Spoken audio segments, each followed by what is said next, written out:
అన్నమయ్య జిల్లా రాజంపేటలో టీడీపీ నాయకులపై వైసీపీ శ్రేణులు దాడి చేశారు. ఇక ఈ దాడిలో 6గురికి గాయాలయ్యాయి. వారిలో 2 పరిస్థితి విషమంగా ఉంది. రాజంపేట మన్నూరు అరుంధతేవాడలో జరిగిన ఘర్షణలో గాయపడ్డ టీడీపీ ఎస్సీసీఎల్ కార్యవర్గ మందా శ్రీనును రాజంపేట పార్లమెంట్ అధ్యక్షుడు చమ్మర్తి జగన్ మోహన్ రాజు పరామర్శించారు. ఇక ప్రభుత్వం తరపున న్యాయం చేస్తామని బాధితులకు హామీ ఇచ్చారు. జరిగిన విషయాన్ని అధిష్టానం దృష్టికి తీసుకెళ్తానని, జిల్లా ఎస్పీతో మాట్లాడి రక్షణ కల్పిస్తానని చమ్మర్తి జగన్మోహన్ రాజు బాధితులకు భరోసా ఇచ్చారు. అధికారాన్ని చెలాయించి దురహంకారంతో ఉన్నటువంటి వాళ్ళు ఇప్పటికీ వాళ్ళ అహంకారాన్ని మానుకోలేక ఒక్కసారిగా తెలుగుదేశం పార్టీ నాయకుని ఇంటి మీదపైకి దాడి చేయడం జరిగింది. ఇక్కడ చిన్న కారణాలు, ఆ కుటుంబ తగాదాలో గట్టు తగాదాలను ప్రేరేపించి వైసీపీ వాళ్ళు రాజకీయ దురుద్దేశంతోనే ఇటువంటి కుట్రలు చేస్తూ ఉన్నారు.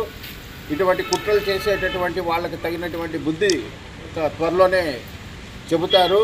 గతంలోనే నాకు ఈ విధంగా వైసీపీ వాళ్ళు నన్ను థ్రెట్ చేస్తున్నారు అని చెప్పి మందాసీను తెలుగుదేశం పార్టీ నాయకుడు ఎస్పీ గారికి కూడా ఇవ్వడం జరిగింది. నాకు వీళ్ళ నుంచి ప్రాణహాని ఉంది, నన్ను రక్షించడం జరిగింది అని ఇక్కడ పోలీసు శాఖతో కూడా ఇప్పుడు సంప్రదింపులు జరుపుతాం.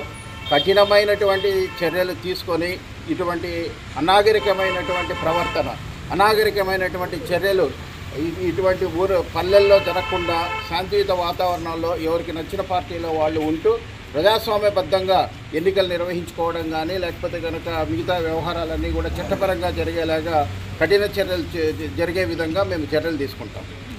ఇప్పుడు జరిగినటువంటి ఘటన కనుక చూస్తే మందాసీను కుటుంబ సభ్యులు ఆఖరికి తన 4 సంవత్సరాల చిన్న పాపను కూడా వదలకుండా ఆ పాప మోకాళ్లపై రాళ్లు వేయడం, అదృష్టవశాత్తు వాళ్ళ దాడి చేసినటువంటి వాళ్ళ కాళ్ళ కింద నలగకుండా పక్కలు ఎవరో లాగారు కాబట్టి ఆ అమ్మాయి యొక్క ప్రాణహాని లేకుండా పోయింది. ఇటువంటి దాడులను మేము తీవ్రంగా ఖండిస్తున్నాం.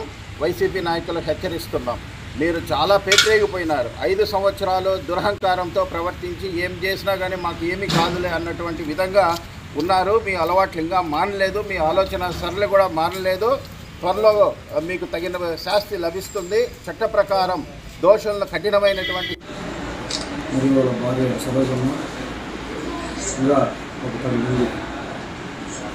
ఇంటికి వెళ్ళి దాడి చేశారని కంప్లైంట్ ఇవ్వడం జరిగింది.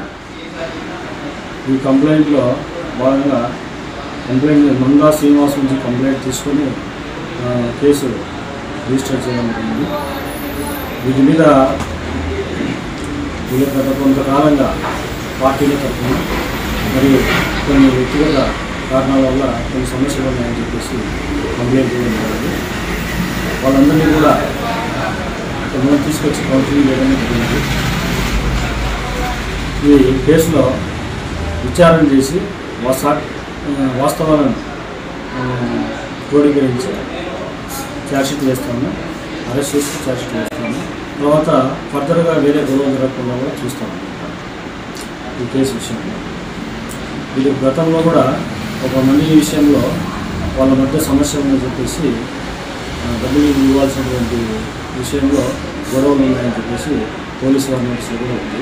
పై అధికారుల యొక్క ఉత్తర్వుల మేరకు వాళ్ళ మీద గట్టి చర్యలు తీసుకొని మళ్ళా గొడవ జరగకుండా శాంతిపూర్ణం కాపాడకుండా చేస్తామని చెప్పేసి మరియు వాళ్ళ భార్య సరోజమ్మ ఇంకా ఒక 10 మంది ఇంటికి వెళ్ళి దాడి చేశారని కంప్లైంట్ ఇవ్వడం జరిగింది.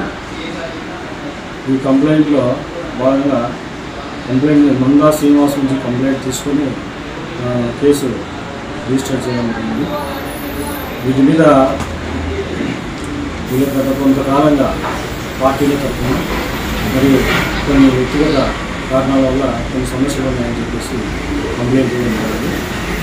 వాళ్ళందరినీ కూడా మనం తీసుకొచ్చి కౌన్సిలింగ్ చేయడం జరిగింది.